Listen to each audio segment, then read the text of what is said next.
ဆိုလိုချင်တာကတော့ virtue community ပေါ့နော်အဲ့တော့ကျမတို့အခုအမေရိကန်နိုင်ငံက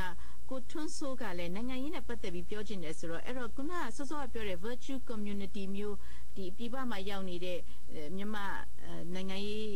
အင်အားစုတွေပေါ့လေသူတို့အနေနဲ့ဒီလိုဖွဲ့စည်းဖို့များဖြစ်နိုင်မှာမလားရှင်အဲ့ကိစ္စကျွန်တော်မသိပါဘူးဟုတ်ကဲ့ရှင်အဲ့တော့ကိုထွန်းစိုးကဒီနိုင်ငံရေးနဲ့ပတ်သက်ပြီးပြောချင်တယ်ဆိုတော့ဘယ်ဘိုင်းကိုပြောချင်တာပါလဲရှင်အဓိကပြောချင်တာကတော့အခုပေါ့နော်သွေးစွန်ဆွေးနေမယ်သွေးစွန်ဆွေးနေပြီးတော့အခုဒီမိုကရေစီအပြောင်းလဲဖြစ်အောင်လုပ်မယ်ဆိုပြီးတော့ပြောနေကြတဲ့အခါမှာအဲ့ဒီအခုရှင်းဆိုတာနမ်ဆိုတာဖြစ်နေတယ်ပေါ့အဲ့ဒီအခြေအနေကိုအကြောင်းပြောချင်တာဟုတ်ကဲ့ရှင်ဟုတ်ကဲ့ဆက်ပြောပါအောင်ဟုတ်ကဲ့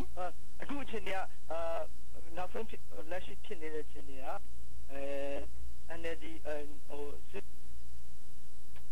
ဆွေးနွေးဖို့ဆိုရင်အထူးသဖြင့်ဘုရားမူကြီးနဲ့ကိုယ်တိုင်နဲ့တွေ့ဆုံဆွေးနွေးဖို့ဆိုရင်လာရော NLD ဘက်ကလာရောမဲ့လေးချက်ပေါ့နော်ပိတ်ဝိုင်းဝန်းပိတ်ဆို့ရေးယူထားမှုတွေနောက်နိုင်ငံတွေဘက်ကဝိုင်းဝန်းပိတ်ဆို့ရေးယူထားမှုတွေကုန်မှုတွေဖယ်ပေးဖို့အနာဖြစ်သမျှအနာဟုသမျှဖြစ်စံကြလို့ပြောထားတဲ့သူတို့မြင်အနာဖြစ်စံရေးထိတ်တရင်ဆိုင်ရေးကိုရအောင်ဆုံးလို့တွေ့ဆုံဆွေးနွေးမလားအလုံးစုံပြတ်သုံးဒီလမ်းလိုက်မလား negotiation for utter devastation လို့ဒေါန်ဆန်းစုကြည်ကပြောခဲ့တာဒီပြန်ရုပ်သိမ်းဖို့ပေးဖို့အဲ့ဒီအချက်လေးချက်ကိုတောင်းဆိုထားတယ်မလား